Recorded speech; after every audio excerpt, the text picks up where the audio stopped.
Hello again. Thank you so much for joining us today. We are so excited that you're here. Well, what we talked about yesterday was God's sufficient grace. And we really focused a lot on sickness. And if you're going through something right now in your body, well, I want to talk to you about His grace is sufficient through grief. Many of you may have lost people in your life, or there may have been dreams or aspirations that you had, and those have seemed like they've died. And so sometimes we do grieve those things. But I'm going to talk to you about grief over the loss of someone and how sufficient God's grace is. I know a lot of people have lost children, and I have 3 children who are in heaven. And God is so amazing in the peace that He gives to us through the journey that we call life. But a specific time that I so knew the grace of God during a time of grief was when my father was getting ready to go home to heaven. He has been just such a strong man my entire life.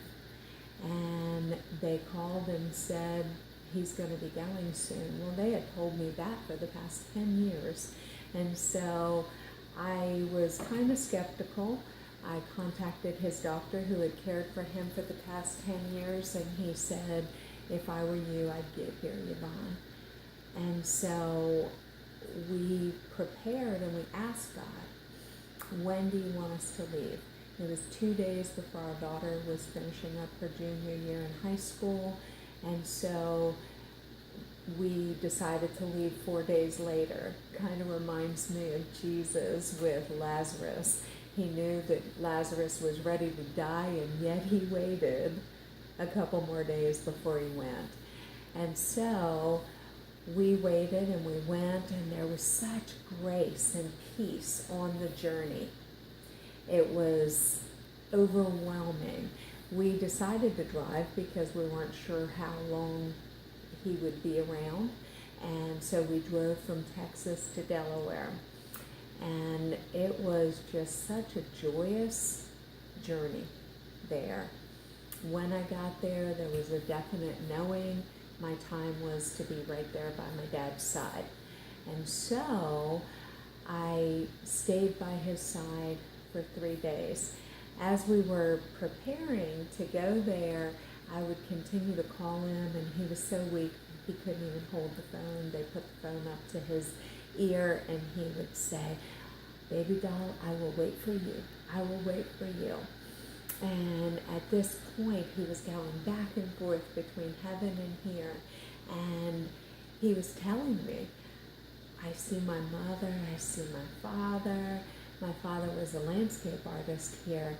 And so God is so merciful and gracious. The first thing he shows my dad are the flowers there. And he's telling me, Yvonne, the flowers are so beautiful here. And so I told him, if you need to go, go ahead and go, but I really wish you'd just wait. And so he did. We got there on Monday night, and he had been unresponsive the entire day. I woke him, and he woke up, and he said, "Oh, my baby doll." He said, "I am so glad you made it.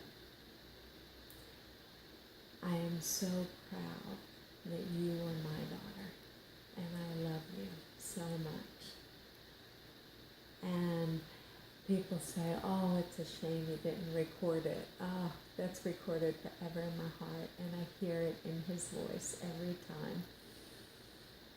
So that was Monday, and I sat by his side. I didn't eat, I didn't sleep, I didn't move other than to go to the bathroom from his side for 3 days.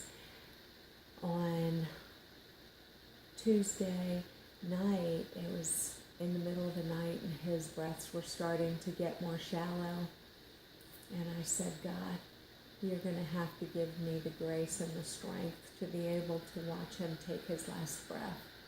My father and I are very, very close, and so I knew that this was not going to be easy. The following day, my mother went to make funeral arrangements, and I stayed there by his side, and we knew that it was any time now. Family was starting to travel in, and my husband said, let's go, we're going to go and get sandwiches, a lot of families coming in. And so we leave, and as soon as we left, I heard my father's voice inside of my heart, and I just started to cry, and I said, look, I can't believe he's leaving me today. I can't believe he's going to heaven. And it's so surreal of a moment, because you know it's a point in everyone's life, but when that moment happens, it's like you're on the outside looking in. It is such a weird feeling. And so my husband said, let's not worry about the sandwiches. Let's go back. Well, we're driving back to the hospice center where he was, and my husband says, let's go take a walk down this little path. And I'm thinking, what? So we go, and we walked about 10 steps, and it was a hot, muggy day. There was no air blowing. It was so humid in Delaware. And my husband just held me, and all of a sudden we felt a breeze blow through both of us, and the leaves began to rustle and blow. And my husband said, we've got to go now. And we got back into the car, and there were 4 missed calls.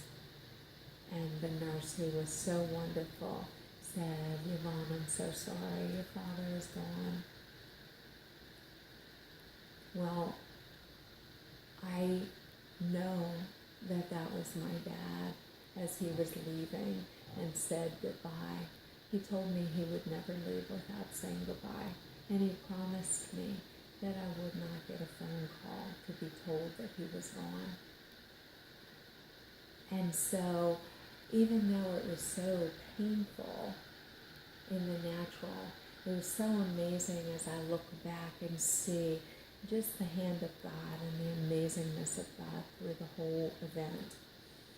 So my brother and I did his homegoing. We both spoke, we both sang at the homegoing. Any of you who have lost someone, you know that it is just, that day is just numbing. You have no idea who is there, what they said to you. I have no idea. And we then drove back. I don't even remember the trip back. It was 2 weeks, and I just was crying out to God, and I said, I don't feel like me anymore at all. I know you're holding me, but I need to feel that joy and peace, and I need to feel like me again. And that Wednesday night, which was exactly 2 weeks after he went home to heaven, we were walking our dog, and I heard inside of my heart, in my Father's voice, Yvonne, I am so happy. You need to be happy. So I asked my husband to go ahead and go to bed. I stayed up the entire night.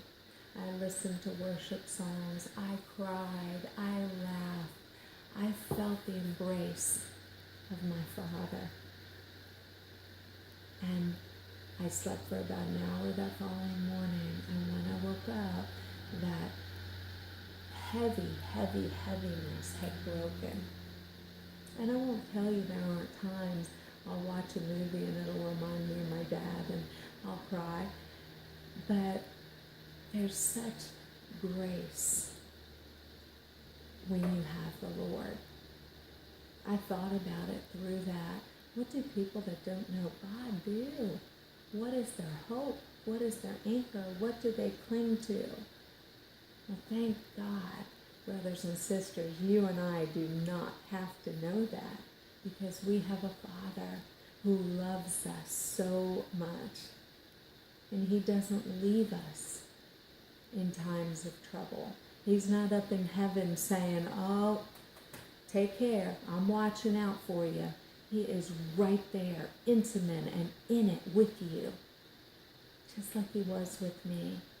So right now, no matter what you're going through, or if you have walked through times of grief, I know people who have walked through times of grief and are still in it years later. I'm telling you right now, his grace is sufficient. You may need to cry out to him just like I did and say, this pain is unbearable. I need to feel joy and peace again. Believe me, he'll hear your cry, and he will do what you've asked him to do, and you will feel a swoop of his love and his embrace and his grace. Know that he loves you so much today. Know that we love you, that we're praying for you. Please continue to send us in your prayer requests and your comments, any of your suggestions that you might have, maybe for a new series, maybe something that you would like to see us add.